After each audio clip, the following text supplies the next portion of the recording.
are these people? Israel returns 195 bodies to Gaza, many mutilated with hands bound and signs of torture. Again, for anyone squeamish, we might have some pictures in this one that you might want to turn away from. But yes, Mastermind, I thought there were only supposed to be 140,000 chosen people. I don't even know if there are that many left at this point. Like, the whole story.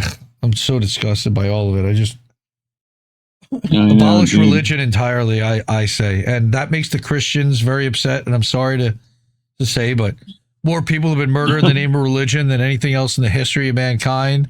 And it's pointless, useless, and it's gotten us nowhere. So the Gaza Ministry of Health published the photos of the mutilated bodies of the Palestinian prisoners. Most of them showed clear signs of torture, hands and feet bound, blindfolded, bodies showing marks of tank tracks, which we showed last week. All right. Burns, fractures, and deep wounds. This is from Tareq Hajjaj, and this was from Thursday. All right. Look at all those bodies. It's just disgraceful.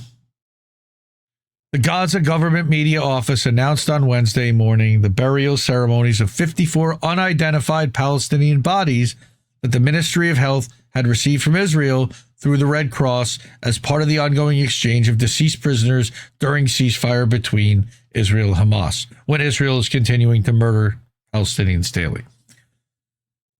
Since it was impossible to identify the disfigured and mutilated bodies, they're all being buried in a mass grave, the government media office said.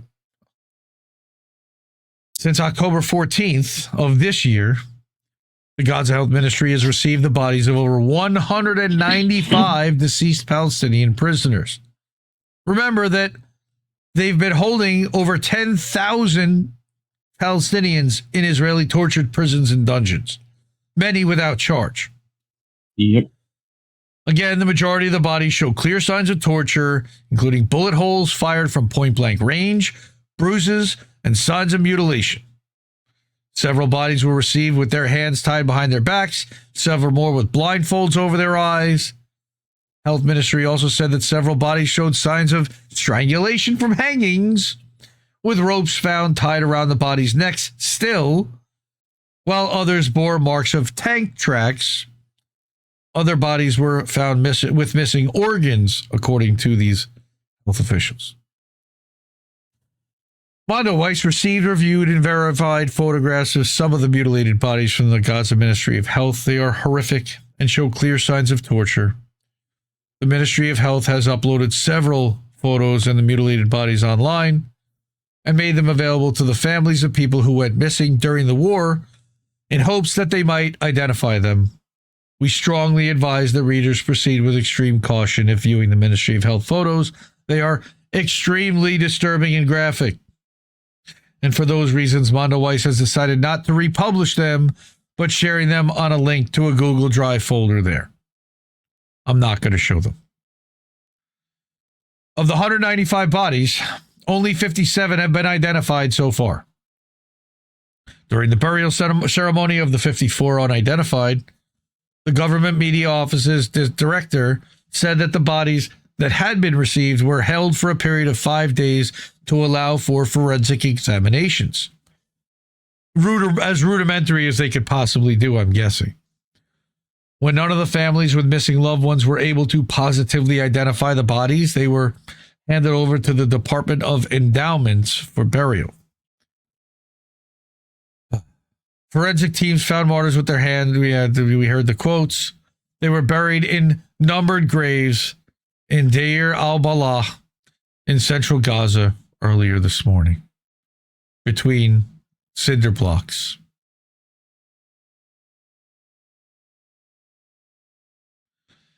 Families whose loved ones went missing during the war have flocked to Nasser Hospital in Khan Yunis in the hopes of identifying them and finding some closure.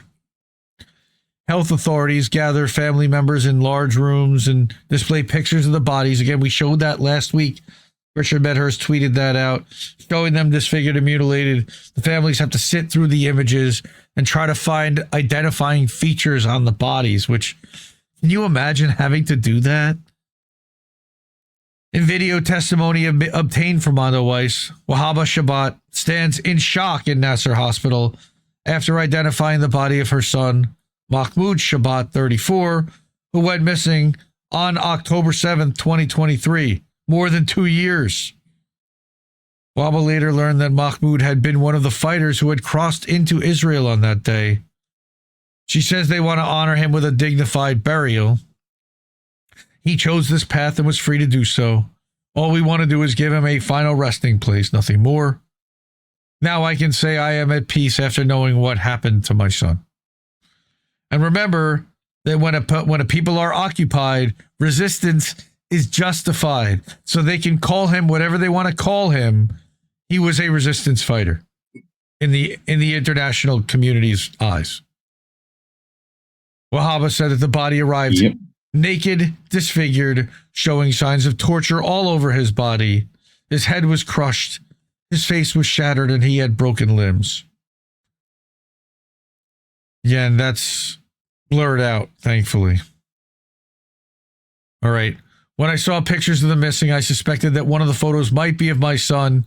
I immediately came to the hospital after a family member showed me their photo on their phone. I examined his body and found the mark on his head that I knew would be there. He had been injured in the head during the Great March of Return in between 2018 and 19, a period in which Israel maimed, wounded, or killed over 30,000 Palestinians protesting at Gaza's border fence.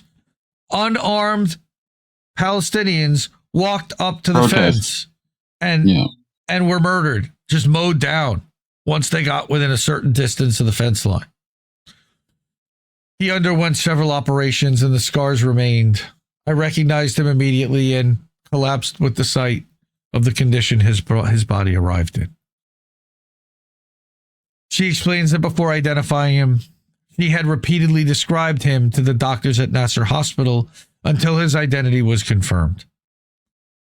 Quote, I was shocked by the severity of the torture he suffered. All this torture on one young man. They even returned him naked without dignity, explaining that the signs were apparent because the body had not undergone decomposition as it had been frozen solid. So they've been holding him since October 7th in a freezer somewhere. His bones were fractured. His feet showed clear marks of being chained. His hands were tied behind his back. There was a bullet wound to his head, so he was executed. And a rope was around his neck. It was clearly visible they executed him without mercy. Wahaba went on to say that not a single bone had been left intact on his face. Even in the worst wars, torture doesn't reach this level, she said. The resistance took prisoners from the Israeli army to Gaza and kept them for 2 years. Look how they were returned to their families, alive, walking, talking, not mutilated or tortured to death. So why are only our prisoners killed in cold blood and returned to their families like this, broken and tortured, tied up and strangled? Because Amalek. That's why. Because Bibi Netanyahu, blame it on the Bibi. But not just the Bibi, the Likud and Gallant and Ben Gvir and all the hardline extremist terrorists. In the courtyard of the medical complex, Majaya Kadela stands in front of the main entrance. Lucky she didn't get bombed, staring at the photos of the bodies displayed by the Ministry of Health. Again, thankfully, we have a ceasefire, quote unquote, happening. She scrutinizes each image as she searches for her son who went missing since the afternoon again of October 7th. Whenever she hears new bodies have been returned, she immediately rushes to the hospital to see if her son's among them. They just want closure. They're these mothers. Even if they return a small piece of flesh, that'll be enough for me to honor and bury him. You just keep seeing this. Again, disfigured, beyond recognition. You keep seeing the same story over and over and over again. Fuck Israel. We certainly will not be remonetized by YouTube for calling all that out. So again, if you're able to and it means, please Support the media you want to see and support channels like this that show you things that are not being shown on corporate media. That's why we go to independents and sources that go as directly as possible. Ways to support this channel: Cash App, $ Indie News Network, ko-fi.com/Indie News Network, paypal.me/Indie News Network, at indienewsnow.com, where we're live. We have a live section there, but we also have a support the media and keep the media free. And that's where you can do a Stripe donation. Also over at Substack, monthly or annual, you can do a contribution there at indiemediatoday.com or at innnewsletter.com. Support independent media because we need it more than ever. I love you all. Have a great night, everyone. Good night. Mwah.